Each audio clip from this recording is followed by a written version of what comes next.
सहस्रशीरेखा पुरुखा सहस्राक्ष सहस्रपाता सभूमिज्ञो सर्वतः स्फृत्वा त्यतिष्ठद्दशाङ्गुलम् तज्ञेन यज्ञमयजन्त देवास्तानि धर्म प्रथमान्यासन्ना तेहनाकं महिमानः सचन्त यत्र पूर्वे साध्याः सन्ति देवाः।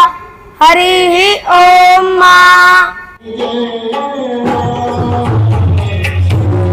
ये अब महाराज भगवान ने एक दिन देखा कि पूड़ी बन रही है, कचौड़ी बन रही है, मालपुआ बन रहा है, दही बड़ा सब तैयारी चल रही है और पुआ गुलगुला क्या कहते हैं सब महाराज बन रहा, 56 भोग। तो भगवान ने नंद जी से पूछा कि बाबा ये किसके लिए बन रहा, आज कौन उत्सव है? अरे कहे तुम्हें नहीं पता कन्हैया, हम लोग इंद्र की पूजा करते हैं। देवराज इंद्र वो पानी बरसाते हैं और उससे हम लोगों के गौओं को घास मिलती है।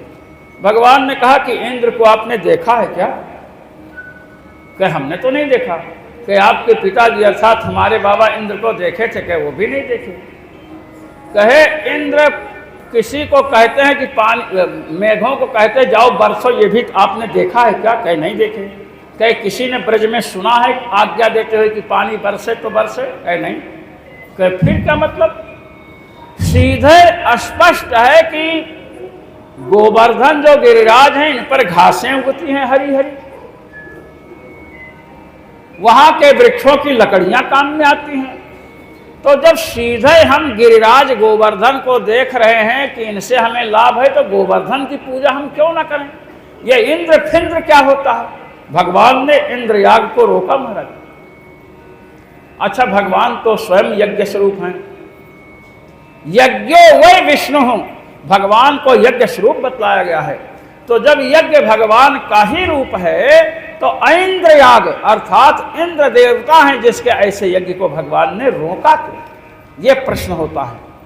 कहते इसलिए रोका कि इस समय जो इंद्र हैं इनमें देवत्व नहीं है महाराज, इनमें राक्षसत्व आ चुका, राक्षसपना इनके स्वभाव में आ चुका है।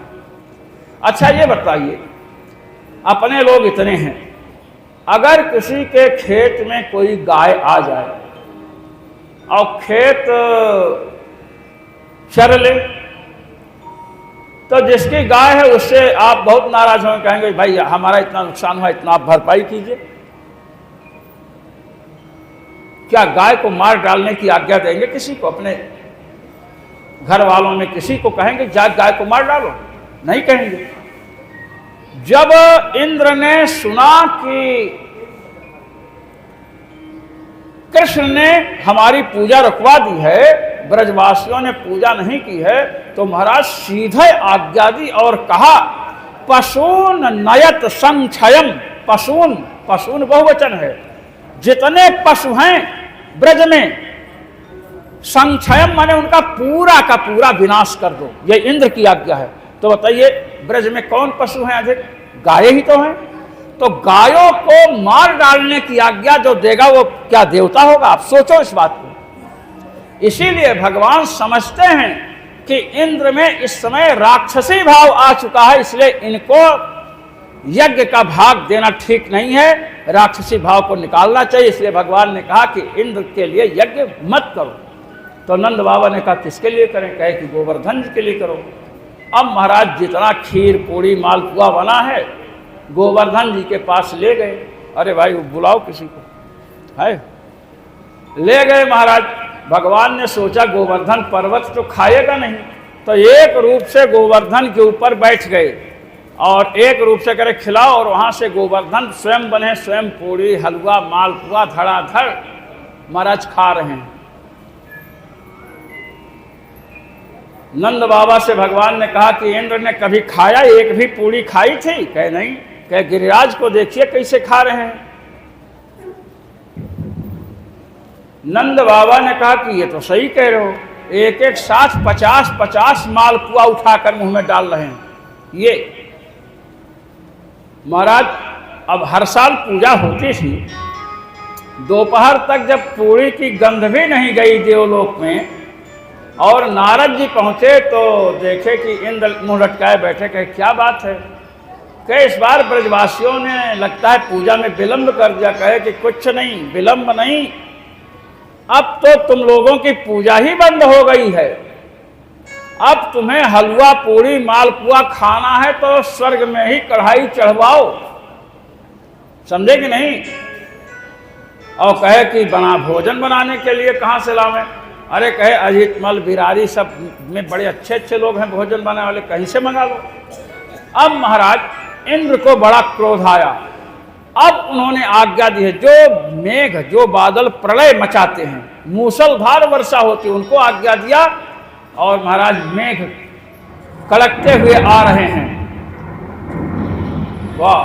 और महाराज मूसलधार वर्षा होने लगी।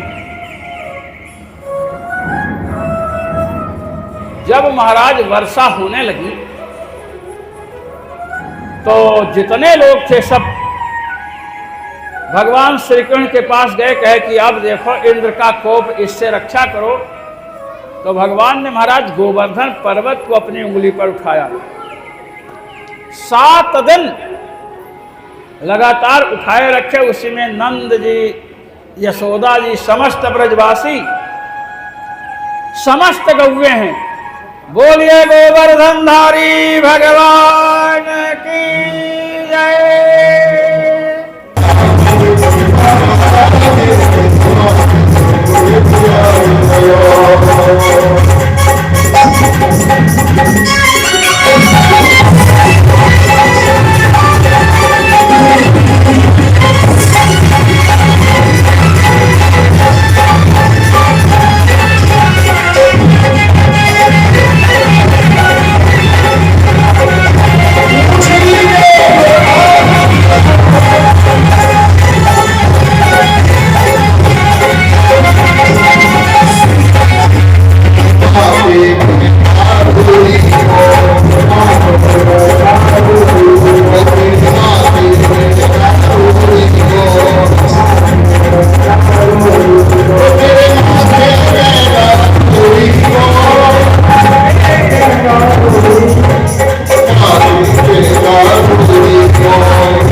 हाँ, अब आप लोग बैठ जाएं।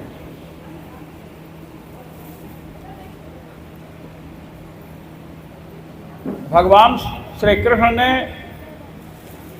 7 दिवस पर्यंत गोवर्धन को अपने उंगली पर धारण करके इसलिए रखा क्योंकि उसके द्वारा भगवान ब्रजवासियों और गौओं की रक्षा करना चाहते हैं। 7 दिन के पश्चात महाराज गोलोक से कामधेनु आ रही हैं भगवान का अभिषेक करने के लिए। जब अदिति माता ने देखा साक्षात कामधेनु श्री कृष्ण का अभिषेक करने के लिए जा रही हैं, तो उन्होंने इंद्र को बड़ी फटकार लगाई। कहा, मूर्ख, चराचर जगत के स्वामी परमात्मा श्री कृष्ण से तुमने विरोध किया है। उनके पास जा करके चरणों में नमस्कार करके क्षमा याचना करो, तुमसे बड़ी भूल हुई है। महाराज इस प्रकार जब कहा तो इंद्र भी आ रहे हैं। गोवर्धने धृते शैला आसाराद रक्षिते ब्रजे गोलोकाद ब्रजत कृष्णम सुरभि सक्रेव च। इधर से कामधेनु पहुँचे और उधर से देवराज इंद्र पहुँचे और महाराज इंद्र भगवान के चरणों के समीप पहुँचे। बड़े लज्जित हैं। इंद्र को अपनी उद्दंडता और मूर्खता का परिज्ञान हो चुका है और अपने स्वर्ण में जाम्बू नदमय स्वर्ण से बने हुए मुकुट को भगवान के श्री चरणों में रख दिया और हाथ जोड़ करके महाराज प्रार्थना करने लगे। पिता गुरुस्त्वं जगतामधीशो दुरत्ययः काल उपात्तदण्डः हिताय स्वेच्छातनुभिः समीहसे मानं विधुन्वन् जगदीशमानिनाम्। कहते हैं, हे प्रभु, पिता गुरुस्तम जगताम, संसार में ब्रह्मा से लेकर चींटी तक जितने भी प्राणी हैं, जितने भी लोक हैं, आप सबके पिता हैं और सबके गुरु भी हैं और सबको अपने शासन में रखने के लिए आपने दंड धारण कर रखा है। कैसा दंड है महाराज? काल ही आपका दंड है। भगवान श्री राम के हाथ में जो धनुष है ना, वही भगवान का धनुष है। काल जासु को दंड। और महाराज कहते हैं कि आप अपने संकल्प के अनुसार प्राणियों की रक्षा करने के लिए अनेक प्रकार के शरीरों को धारण करते हैं और जो अभिमान में भरे हुए प्राणी होते हैं उनके अभिमान को आप चूर्ण करते हैं। अभिमान भगवान का भोजन है। और महाराज इस प्रकार इंद्र ने क्षमा याचना की और जो इनका ऐरावत हाथी है, आकाश गंगा से लाए गए जल के द्वारा सूर्ण में जल लाया और महाराज उससे तथा कामधेनु ने अपने दुग्ध धारा से भगवान का अभिषेक किया और कामधेनु तथा इंद्र दोनों ने भगवान को एक नया नाम दिया महाराज, गोविंद। बोलिए गोविंद भगवान की जय। गोविंद का क्या अर्थ है? गो शब्द का गऊ अर्थ होता है तो सारे संसार के लोग जानते हैं। गो शब्द के अनेक अर्थ हैं। गो का अर्थ पृथ्वी भी होता है। गाम पृथ्वीम विंदते रक्षणार्थम प्राप्नोति इति गोविंदः। भगवान पृथ्वी को इसलिए प्राप्त करते हैं कि इसकी रक्षा की जाए। बड़े बड़े महापुरुष किसी वस्तु को इसलिए नहीं प्राप्त करते हैं कि उसका उपभोग किया जाए, वे इसलिए प्राप्त करते हैं कि उस वस्तु की सुरक्षा हो सके। तो महाराज भगवान ने गोवर्धन को धारण किया। एक बार एकादशी का व्रत किया नंद जी ने। तो महाराज जितने व्रत हम करते हैं उसका पारण भी करना चाहिए। कुछ लोग मंगल का, कुछ लोग शनिवार का, कुछ लोग सोमवार का व्रत रखते हैं और सोचते हैं कि दिन में एक बार ही खा लेंगे तो व्रत पूर्ण हो जाएगा। ऐसी बात नहीं है। अगर आप ये समझते हो कि सोमवार या मंगल या गुरुवार का व्रत दोपहर को हम भोजन कर लेंगे तो मान लिया जाएगा, ऐसी ये भूल है। दिन का व्रत यदि करते हैं तो उसका पारण सूर्यास्त के बाद होता है। दिन में फल फूल खाइए, दुग्ध पीजिए, फलहारी हलवा चाटिए, हाँ उससे भी व्रत रहेगा। और सूर्यास्त के बाद पारण कीजिए महाराज, सूर्यास्त के बाद कुछ लीजिए। अब ये नहीं कि दिन भर व्रत किए और रात को जो है सब्जी जो बने उसमें प्याज कुतर कुतर करके डालें और लहसुन का तड़का लगावें, व्रत भंग हो जाएगा। नहीं, हमने देखा है ऐसे लोगों को, तो मैंने मना किया। हमने कहा कि ऐसा क्यों करते हो, दिन भर आप व्रत रहते हो, रात को प्याज के तड़का से और प्याज जलवा कर सब्जी खाते हैं, ऐसा नहीं होना चाहिए। अच्छा, जब कोई भी दिन का व्रत हो तो सूर्यास्त के बाद उसका पारण होता है। और तिथि का व्रत है, जैसे जन्माष्टमी कर रहे हैं, तो हम लोग जब बाल्यावस्था में थे तो महाराज गांव में लोग जन्माष्टमी मनाते थे और महाराज खूब अरबी उबाली जाए और ऐसी सेकाई अरबी की करते थे। अरबी को वैसे सेकना चाहिए जैसे दुश्मन को सेकते हैं। आज इन्होंने अरबी बनाई थी, क्या नाम, प्रशांत जी ने, खूब सेकाई किया। कल आलू की सेकाई की, आप कल का न जाने किसकी करेंगे, समझे कि नहीं।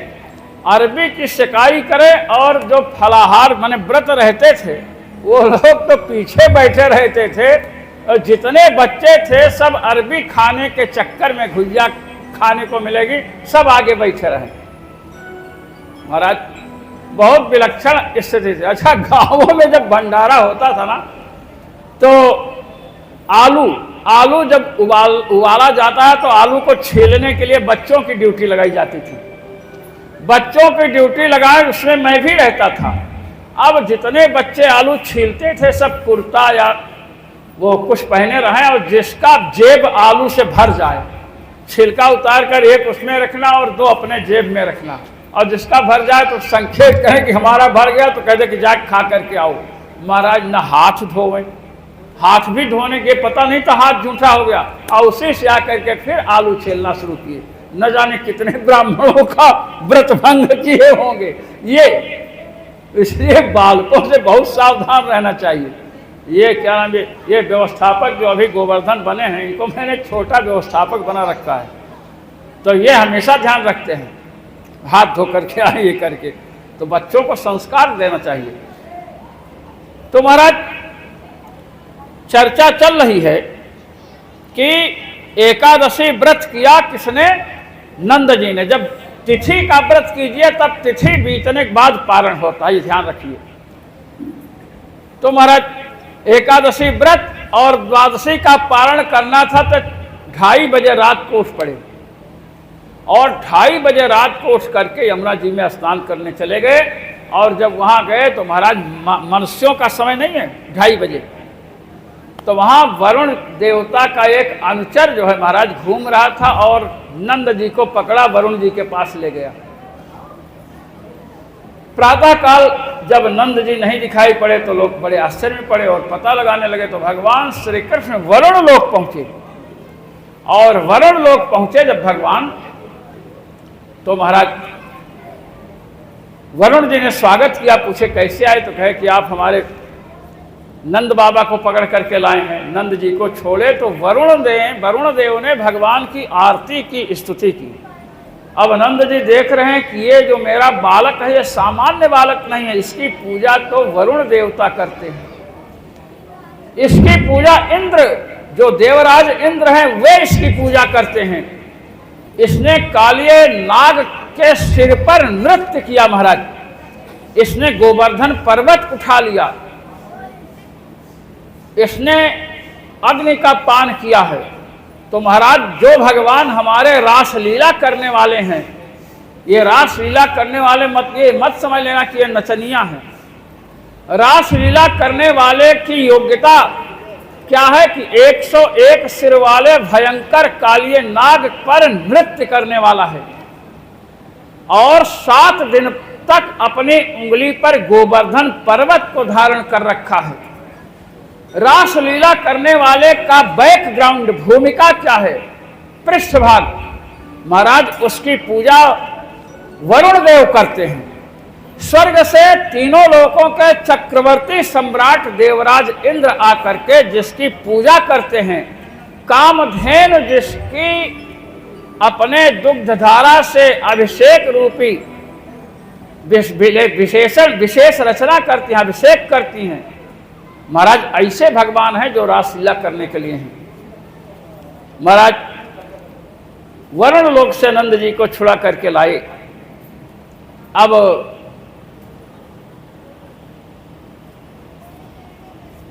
इसके बाद महाराज रासलीला का प्रकरण है। तो रासलीला भगवान ने बड़ी देर तक की थी। रासलीला भगवान ने इसलिए की है क्योंकि ब्रज बालाएं जो हैं भगवान को अपने साथ क्रीड़ा करने के लिए कात्यायनी देवी से व्रत करके मांग रही हैं। अब उस मंत्र को लोग लड़कियों को बताते हैं कि जिससे विवाह हो जाए, तो विवाह तो बहुत कम होता है। पतिम में कुरते नमः, नंद गोप सुतम देवी पतिम में कुरते नमः। कात्यायनी देवी से कहते कि नंद जो गोप हैं उनके पुत्र को मेरा पति बना दो। महाराज यज्ञोपवीत संस्कार हुआ ही नहीं, पति कैसे बनेंगे? पहले उपनयन यज्ञोपवीत संस्कार होता है, उसके बाद विवाह होता है, और भगवान का यज्ञोपवीत संस्कार हुआ नहीं तो पति तो बन नहीं सकते हैं। तो वहां पर विद्वानों ने कहा कि हमारे साथ क्रीड़ा करें, बस इतने तात्पर्य है। तो भगवान के लिए व्रत कर रहे हैं। तो महाराज यमुना जी में जाते हैं तो नग्न स्नान करती हैं। नदी में, सरोवर में नग्न नहाना निषिद्ध है महाराज। किसी ने पूछा कि महाराज अपने घर में वो बनाते ना टैंक, वो नीचे जिसमें लेट करके नहाते हैं।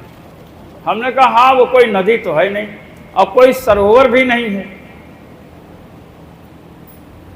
नदी और सरोवर में निषिद्ध है महाराज। नग्न स्नान चाहे नदी हो, चाहे सरोवर हो, चाहे कुआं हो, चाहे कहीं भी हो, नग्न स्नान नहीं करना चाहिए। शरीर पर वस्त्र होना चाहिए, कौपीन हो, चड्ढी ही हो, कुछ तो होना चाहिए।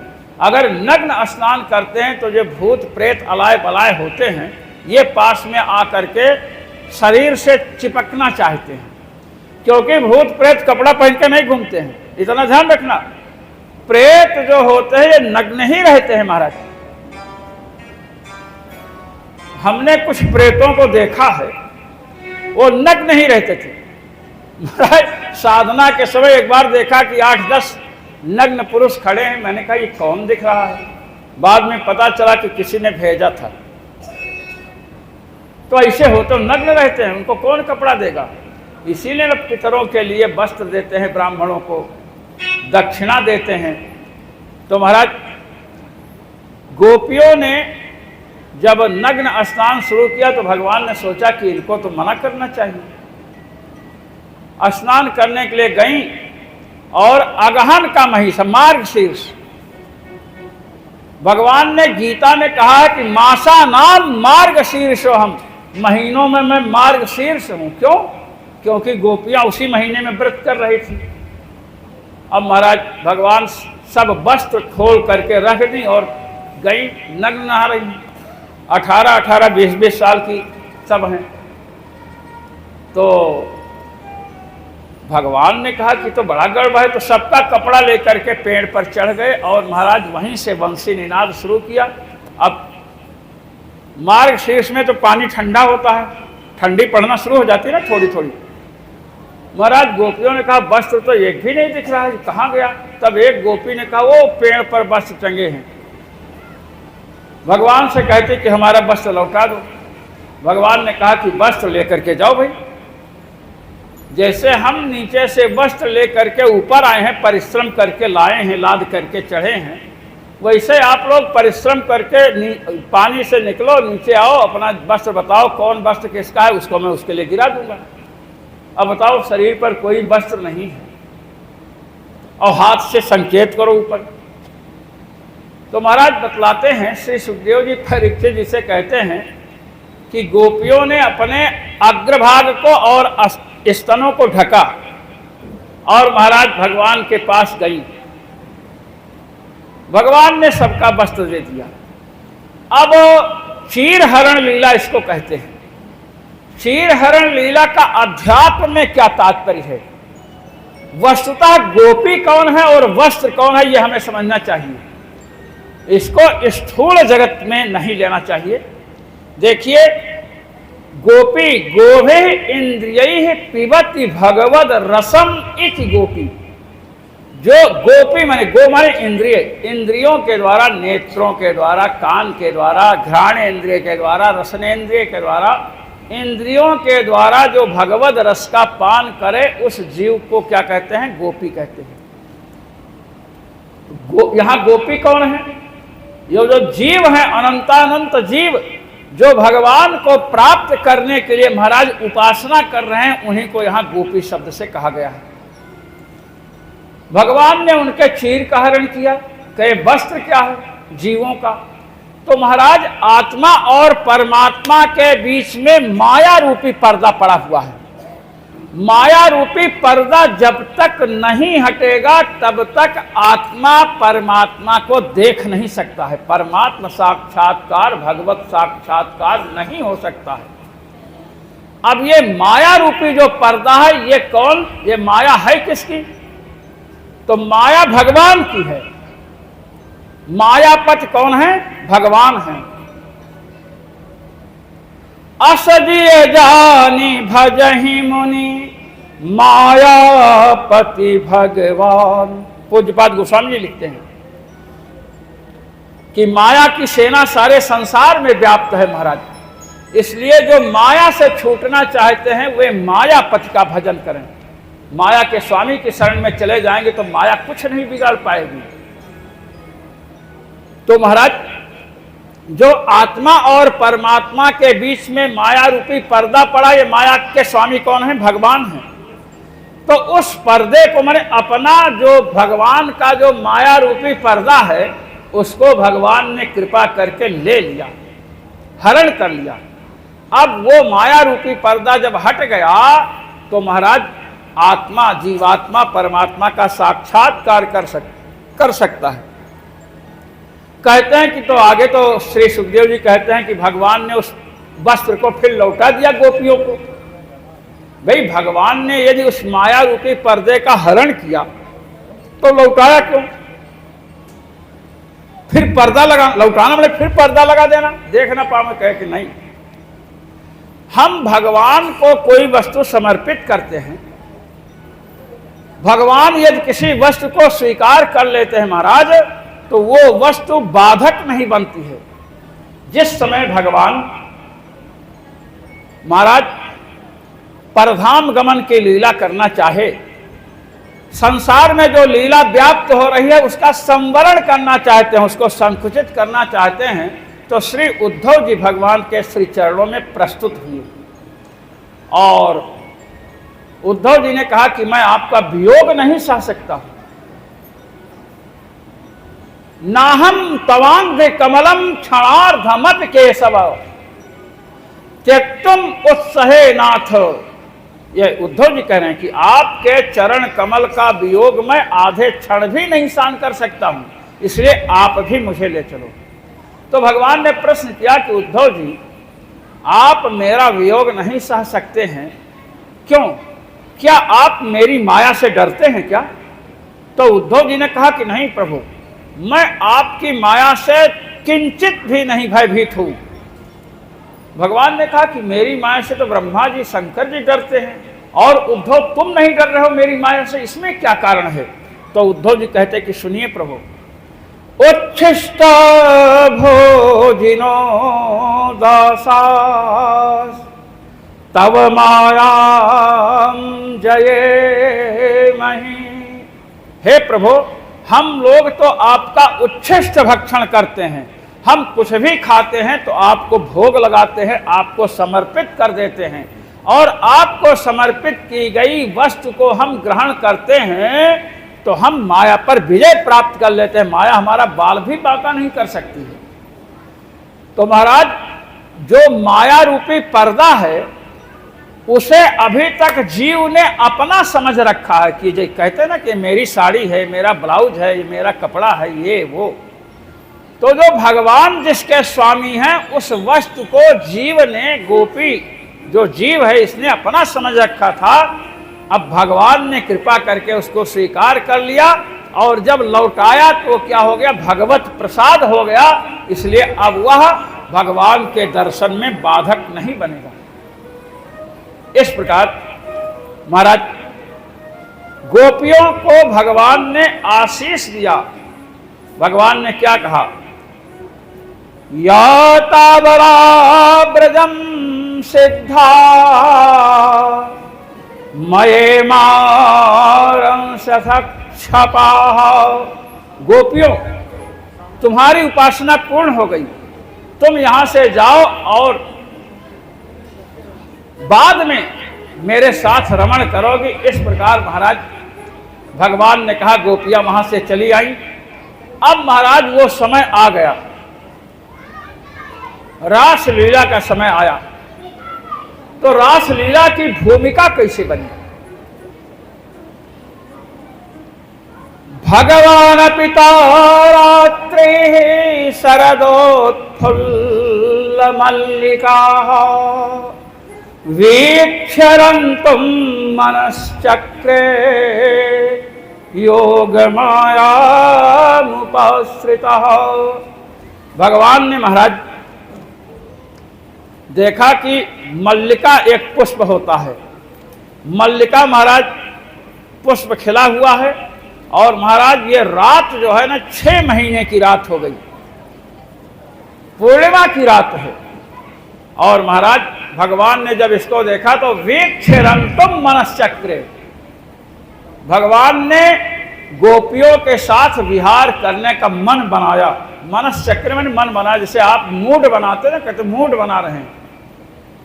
कहते हैं कैसे? कहते हैं योग माया उपासना। योग माया का आश्रय भगवान ने लिया है महाराज। योग माया का आश्रय इसलिए भगवान ने लिया क्योंकि 6 महीने की रात में गोपियों के साथ विहार करना है। और एक बात आप समझ लीजिए कि इसमें केवल अविवाहिता बच्चियां नहीं हैं 15-16 साल की, इसमें जो भगवान की चाची की अवस्था की हैं वे भी हैं।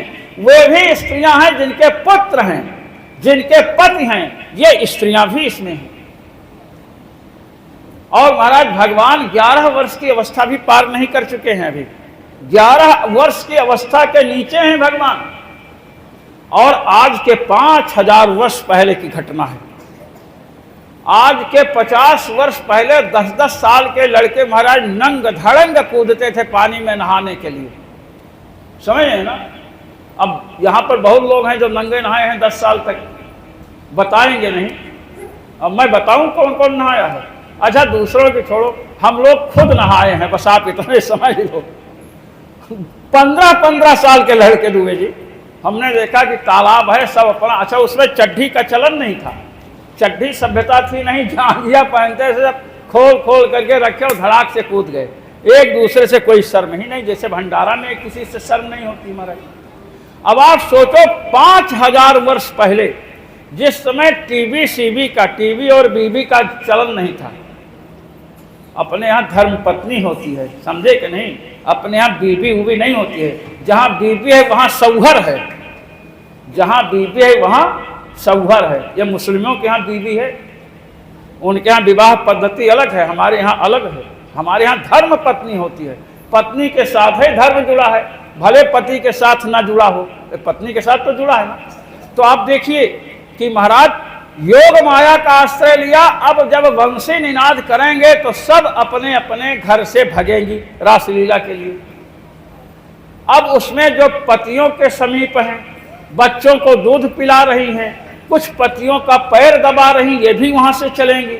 अब बताइए ये लोग चलती, जिसकी पत्नी पति का पैर दबा रही हो और रासलीला के लिए चले तो पति लठ लेकर तैयार होगा कि नहीं बताइए? लठ लेकर पीछे चल देगा ना। हाँ, योग माया का भगवान ने आश्रय लिया कि पत्नी पैर दबा रही थी, चल दी, और दूसरी पत्नी पैर दबाते हुए दिखने लगी। ये है योग माया। बच्चे को दूध पिला रही थी, वंशी निनाद सुनते ही चल दी, और दूसरे बच्चे को दूसरे ने गोद में लेकर के महाराज दूध पिलाना शुरू कर दिया। ये है योग माया। अच्छा, और की तो छोड़ो, भगवान वहां बंसी बजाते तो नंद और यशोदा जी मूर्ख थे क्या? देखते लड़का पास में नहीं है तो ये भी लठ लेकर चलते, और वहां देखते इतनी महिलाएं हैं तो फिर पड़ जाते, उधर के पुरुष इधर के नंद बाबा। सब देख रहे हैं योग माया कांड। यशोदा जी देख रही कि मेरा कन्हैया मेरे पास है, नंद बाबा भी देख रहे हैं, सब देख रहे हैं कि हमारी पत्नी मेरे पास है, बच्चे देख रहे हैं मेरी माँ मेरे पास है। अब महाराज भगवान ने जो बंसी बजाई है, ये बंसी कौन है मैं पहले बतला चुका हूं। ये वो बंसी हैं जिनकी तृतीय नेत्र की प्रचंड ज्वाला से कामदेव जल करके खाक हो गया था। वंशस्तु भगवान रुद्र, ये भगवान शिव हैं, ये स्वयं कामारी हैं, इनके सामने काम का प्रवेश हो ही नहीं सकता। महाराज निशम्य गीतम तदनंगवर्धनम ब्रज स्त्रिय कृष्ण गृहीत मानसा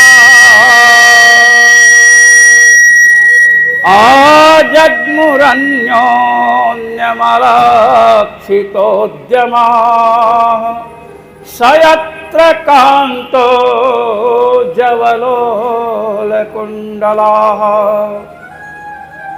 श्री सुखदेव जी परीक्षित जिसे कहते हैं कि परीक्षित, भगवान ने वंशी निनाद किया है और उस वंशी की ध्वनि महाराज गोपियों के कान में गई। अच्छा ये बताइए, यहां पर हम कथा कर रहे हैं, अब ये कथा की ध्वनि केवल स्त्रियों के कान में जा रही है क्या? पुरुषों के कान में नहीं जा रही है? बच्चों के कान में नहीं जा रही क्या? जा रही ना सबके कान में। भगवान ने जो बंसी बजाई उसकी ध्वनि केवल गोपियों के कान में गई, गोपों के कान में नहीं गई, नंद यशोदा के कान में नहीं गई। क्यों नहीं गई? योग माया उपासता, भगवान ने योग माया का आश्रय ले रखा है।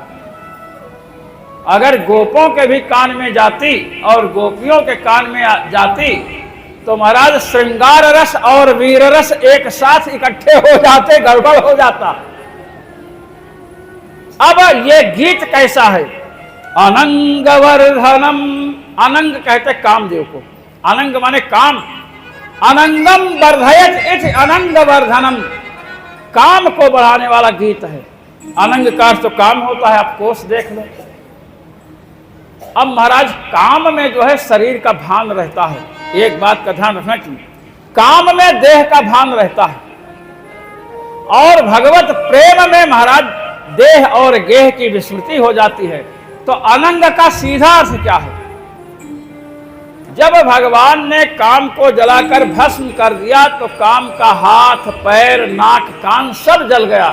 अब काम के हाथ पैर नाक कान कुछ भी नहीं है, इसलिए काम का एक नाम क्या पड़ा? अनंग।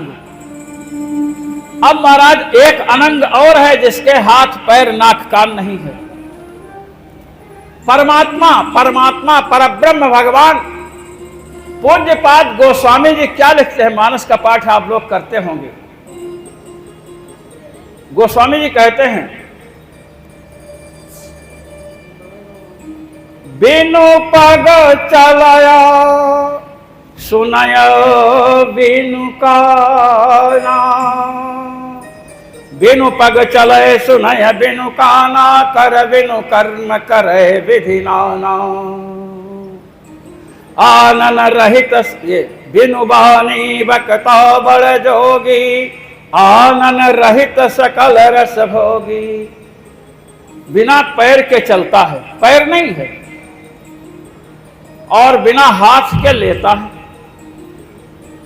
बिना आंख के देखता है, बिना कान के सुनता है। और यही बात वेदांत में बताई गई। अपौड़ी पादो जवनो गृहीतो पश्यत्य चक्षु शशिनोच्च कर्णः। अपाणि पादो, पाणी, पाणी माने हाथ, और पाद माने पैर। हाथ और पैर नहीं है, हाथ पैर अंग ही है ना, तो हाथ पैर नहीं है। हाथ नहीं है फिर भी ग्रहण करता है, और पैर नहीं है फिर भी चलता है। और पश्यत अचक्षु, नेत्र नहीं है फिर भी देखता है, तो नेत्र अंग है कि नहीं? हाथ पांव अंग है। शृणोच्च कर्णः, उसके कान नहीं है फिर भी सुनता, तो कान भी नहीं है। तो कान नहीं, आंख नहीं, नाक नहीं, हाथ नहीं, पैर नहीं, ये सब अंग ही तो हैं। और ये किसके लिए कहा जा रहा है? भगवान के लिए, परमात्मा के लिए कहा जा रहा है। इसलिए जैसे अनंग कामदेव है, उसे अनंग भगवान शिव ने जला करके बना दिया, ऐसे ही अनंग परब्रह्म परमात्मा श्री श्याम सुंदर हैं, जिनके प्राकृत जीवों जैसे आंख कान नाक पैर नहीं है। ना संति अंगान यस्य सह अनंगा, भगवान श्याम सुंदर, श्याम सुंदर भगवान। तो भगवान में प्रीति को बढ़ाने वाला महाराज गीत छेड़ा। तो महाराज ब्रज की जो स्त्रियां हैं उन्होंने सुना, जो पेटीकोट पहन रही थी पेटीकोट पहनी, ब्लाउज हाथ में लेकर दौड़ी, जो केश सज्जा कर रही थी वो कंघी हाथ में लेकर दौड़ी। आत्मविस्मृति हो गई। परमात्मा का जब अनुभव होता है तो सबसे पहले देह और गेह की विस्मृति होती है। देह भी भूल गया, बाल बच्चे सब महाराज विस्मृत हो गए, और महाराज भगवान के समीप पहुंच गई। सब महिलाएं पहुंची। तो भगवान के समीप जब पहुंची, अब भगवान की धूर्तता देखिए। अब गोपियां तो इनको सठ कपटी धूर्त और ठग क्या क्या कहेंगी, हम तो नहीं कह सकते हैं।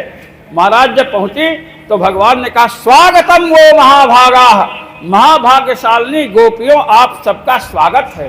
ब्रज में कोई आपत्ति तो नहीं आ गई कि उससे बचाने के लिए मेरी शरण में आई हो? गोपियों ने कहा, आपत्ति तो नहीं आई है, तुम्ही ने बंसी बजा करके बुलाया है। ये सीधे बोली। तो मैंने बंसी बजाई? हाँ, तुमने बंसी बजाई, और उसकी ध्वनि जो है हम लोगों ने सुनी। भगवान ने कहा, झूठ। अरे हमने बंसी बजाई होती तो तुम्हारे साथ तुम्हारे पति भी आते, भाई भी आते। अब इसका उत्तर गोपियां क्या दें महाराज? यहां तो योग माया का आश्रय ले रखे हैं। गोपियों ने कहा कि देखिए, हम लोग आपके शरण में आई हैं, जैसे भगवान अपना भजन करने वाले मुमुक्षु पुरुषों को स्वीकार करते हैं, ऐसे ही हमें स्वीकार कर लीजिए। भगवान ने कहा कि अच्छा। अब महाराज भगवान ने कहा कि बहुत समझाया, लेकिन अब महाराज लोग कहते हैं कि माता को समझा सकते हो, माता को, और पिता को भी समझा सकते हो, बहन को भी समझा सकते हो, किंतु पत्नी को समझाना बड़ा कठिन है। पत्नी को नहीं समझा सकते महाराज। और कहते हैं लोग, गोपियां तो पत्नी से भी ऊपर है, प्रेमिकाएं हैं, प्रियतमाएं हैं, अब इनको क्या समझाएं महाराज? और समझाने वाला अकेला है, समझने वाली बहुत है। महाराज भगवान ने उनके साथ विहार आरंभ किया। अब भगवान योग माया का आश्रय ले रखे हैं, तो महाराज एक एक कृष्ण दो गोपियों के बीच में है। इसे हल्लीशक नृत्य कहते हैं। अच्छा, भगवान ने जो अवतार लिया ना, कृष्ण अवतार, हमने कल या परसों बताया था कि भक्तानुरंजन के लिए भगवान अवतार लेते हैं। नंद और ये यशोदा जी को और कौशल्या जी को पुत्र सुख वैकुंठ में, गोलोक में, साकेत लोक में संकल्प करके नहीं दे सकते, नन्ना मुन्ना बच्चा बनना पड़ेगा। महाराज जब मोहिनी अवतार भगवान शिव ने धारण किया और भगवान शिव मोहिनी के पीछे दौड़े, तो पार्वती जी, सती जी साथ में थी। अब पत्नी के सामने कोई पति किसी स्त्री के पीछे दौड़े तो पत्नी के दृष्टि में उसकी इज्जत रह जाएगी? नहीं रहेगी। भगवान शिव ने संकल्प किया कि तुमने हमारी पत्नी के सामने हमें अपने पीछे दौड़ाया है, हम भी तुम्हें दौड़ाएंगे। यह भी संकल्प कृष्णावतार में कारण बना। महाराज जब रासलीला का कार्य आरंभ हुआ, भगवान शिव का संकल्प पूर्ण करना है। इधर कामदेव ने ब्रह्मा जी पर विजय प्राप्त की, सरस्वती जी के पीछे दौड़े। भगवान शिव तो सती जी का शव लेकर के महाराज घूमते रहे। तो ब्रह्मा जी पर, शिव जी पर विजय प्राप्त करने से कामदेव का घमंड महाराज बढ़ गया, और उस घमंड में आकर के उसने नारद जी से कहा कि हमसे लड़ने लायक कोई है? कहे कि वृंदावन जाओ ना, श्याम सुंदर श्री कृष्ण है। तो महाराज काम सामने आया। भगवान ने कहा किस लिए आया? कहे मैं युद्ध करना चाहता हूं। कहे कौन युद्ध? किले वाला युद्ध कि मैदान का युद्ध? काम ने पूछा किले और मैदान के युद्ध में क्या अंतर है? कहे किले का युद्ध है कि मैं समाधि लगाकर शंकर जी के समान बैठ जाऊं, तुम बाण चलाओ, और मैदान का युद्ध है कि मैं गोपियों के साथ विहार करूं, क्रीड़ा करूं और तुम बाण चलाओ। काम ने कहा किले का युद्ध तो मैं जीवन भर से लड़ते आ रहा हूं, मैदान का युद्ध लड़ने वाला कोई मिला ही नहीं आज तक। भगवान ने कहा मैदान का युद्ध होगा। अब श्रीधर स्वामी पाद कहते हैं ब्रह्मादि जय संरूढ़ दर्प कंदर्प दर्पा जयति श्रीपतिर्गोपी रासमंडन मंडन। काम के दर्प का दलन करने के लिए भगवान ने रासलीला किया। अब काम भी उधर बाण चढ़ाए बैठा है, जैसे गोपियों के गले में हाथ रखे तुरंत बाण मारूं। शंकर जी उधर से आए, और जैसे अब रासलीला में ऐसे थोड़ा प्रवेश कर सकते थे जैसे इस दरवाजे से जो भी चाहे आ जाए। एक गोपी थी, शिव जी ने कहा मैं अंदर जाऊंगा। गोपी ने कहा छड़ी देख रहे हैं, आप कौन हैं? कहा मैं शिव हूं। कहे जब शिव नहीं, चलो बाहर। रासलीला में नारी का ही प्रवेश होता है, एक पुरुष ही वहां है श्री कृष्ण, दूसरा पुरुष नहीं जा सकता। शिव जी ने कहा तो इसमें कौन बड़ी बात है, गोपी का नारी प्रवेश होता है। थोड़ी दूर गए और सुंदर गोपी बन करके आ गए भगवान शिव आ गए गोपी बन करके। और इधर कामदेव धनुष पर बाण चढ़ाकर बैठा। महाराज कामदेव साधारण योद्धा नहीं है। अच्छा, आपने योद्धाओं का नाम सुना महाभारत में, लंका में, कई जगह जब बाण का प्रहार करते हैं तो बाण हृदय को विदीर्ण करता है, और हृदय को विदीर्ण करेगा तो बाहर से घुसता है ना। ऐसा किसी का बाण है कि बाहर छेद ना दिखाई पड़े, वो अंदर हृदय को विदीर्ण कर दे? किसी का सुना आपने? नहीं, ये काम का बाण है। अपूर्वेयम धनुर्विद्या मनमथस्य महात्मनः। एक ऋषि कहते हैं कि महात्मा है मनमथ, उसकी धनुर्विद्या अपूर्व है, विलक्षण है। क्या विलक्षण है? तो कहते हैं शरीरम अक्षतम कृत्वा भिन्नत्यंतर्गतम मनः। शरीर पर कहीं घाव नहीं दिखेगा, हृदय पर कहीं बाहर घाव नहीं दिखेगा, और अंदर मन को विदीर्ण कर देता है। काम मन को क्षुब्ध कर देता है, मन को, हृदय को विदीर्ण कर देता है, और हृदय के ऊपर एक भी, अरे यार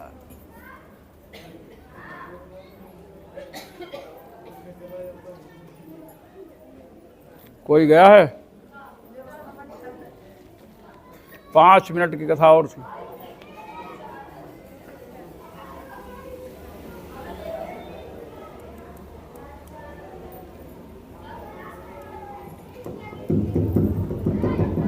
तो काम का यह प्रभाव है कि शरीर पर कोई घाव नहीं दिखता, केवल मन को महाराज प्रभावित करता है। अब काम बाण चढ़ाए बैठा है। इधर शंकर जी गए हैं बदला लेने की, भगवान को अपने पीछे पीछे दौड़ाऊंगा, और पार्वती जी, इस समय पार्वती जी देखेंगी। भगवान ने श्याम सुंदर ने श्री जी से कहा, राधा जी से, कि शंकर जी आ चुके हैं और काम भी बैठा है, आप ध्यान रखना, कहीं आप चिंता मत कीजिए। अब महाराज भगवान ने इतना सुंदर स्वरूप प्रकट किया। भगवान का एक नाम है मदन मोहन भगवान, और यहां पर साक्षात मनमथा ये नाम दिया। मनमथ कहते काम को, कामदेव को। मनोमथनाथ जी मनमथा, मनमथ। काम के भी मन को भगवान ने क्षुब्ध कर दिया, काम धनुष बाण फेंक दिया और सुंदर स्त्री बन करके रासलीला में प्रवेश हो गया। ये है भगवान का स्वरूप। शंकर जी महाराज सुंदर गोपी बने घूम रहे हैं, भगवान के पीछे पीछे लगे हैं, मोहित करना चाहते हैं। अंत में श्री जी ने संकल्प किया तो भगवान शिव की माया गायब हो गई। वो फुंकारने वाला सांप और त्रिशूल और डमरू दिखने लगा। महाराज रासलीला में भगदड़ मच गई कि ये गोपियों के बीच में गोपा कहां से घुस आया। शंकर जी चले आए, भगवान ने काम को मोहित कर किया और महाराज भगवान ने रासलीला आरंभ कर दी। अब रासलीला आरंभ किया है तो रासलीला तो बड़ी लंबी चौड़ी है। आज भगवान को रास में ही छोड़ देते हैं आनंद से। रात का समय था, रासलीला का दिन का थोड़ा था। अब यहाँ कोई योग माया का आश्रय तो लिया नहीं गया है। एक एक माया है, ये भी धोखा दे जाती है। अभी देखिए धोखा दे गई ना, हाँ, लोहा सुर वाली माया। तो अपने कल जो है, कल गोपी गीत में भगवान गोपियों के मध्य से अंतर्धान होंगे। गोपियां उनसे प्रार्थना करेंगी। गोपी गीत भागवत का प्राण माना जाता है, बड़ा गंभीर है। गोपी गीत की व्याख्या सब नहीं कर सकते, एक बात समझ लेना। गोपी गीत जो है, ये जो कथावाचक है ना, जो एक साल में भागवत लगा करके वृंदावन धाम से निकलते हैं, ये तो गोपी गीत की व्याख्या कर ही नहीं सकते। गोपी गीत की व्याख्या करने वालों में अब इन्हें गिने चुने कुछ ही विद्वान धरती पर शेष हैं। महाराज श्रीनाथ शास्त्री जी थे ब्रज वृंदावन में, उनका विद्यालय चलता, बड़े अच्छे विद्वान थे। ऐसे अभी भी कुछ विद्वान हैं लेकिन बहुत कम हो चुके हैं। महाराज भागवत को पैसे का व्यापार बना लिया लोगों ने, इसीलिए अब कितनी भीड़ हो उसके लिए हम कैसा गाना गाएं, ऐसी ऐसी उनके पास। अभी यहाँ पर तो कुछ नहीं, ऐसा मैंने देखा श्रीनाथ जी कथा करने आए थे कि हंडी थी, हंडी, इतनी बड़ी हंडी, उसको टन टन बजा रहे थे। उनका हंडी क्या, ये कौन संगीत वाला साधन, क्या ये भी है? तो ये चल रहा है। मतलब जैसे लव जिहाद चल रहा है ना, वैसे संगीत जिहाद चल रहा है भागवत को नष्ट करने का, ये आप समझ लीजिए। तो भगवान की कृपा से आप लोग यहाँ इकट्ठे हैं। मैंने तो सुना था प्रेम नारायण जी आप गए हुए हैं बॉम्बे, कोई बता रहा था आप बॉम्बे गए हुए हैं। ये देखिए आज ही लौटे। अगली कथा आपके यहाँ है, 3 अक्टूबर से है ना। बोले श्री सुखदेव जी महाराज की जय, श्री रास बिहारी भगवान की जय, श्री श्री जी की जय, रासेश्वरी श्री राधा जी की जय, श्री वृंदावन धाम की जय, श्री यमुना मैया की जय, जय जय श्री राधे।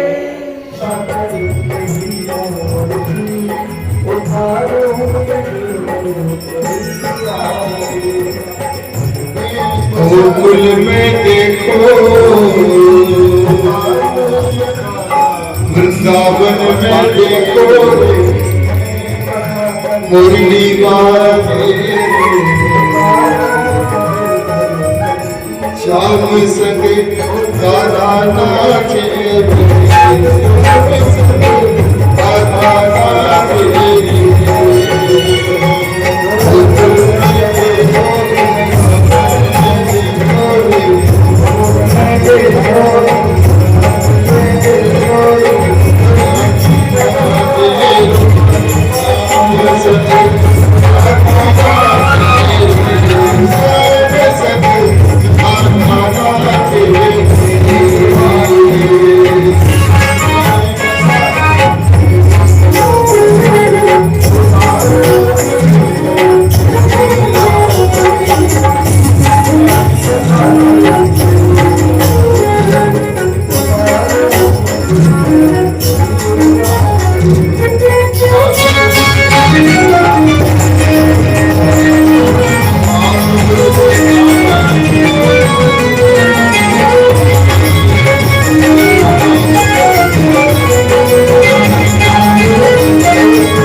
सके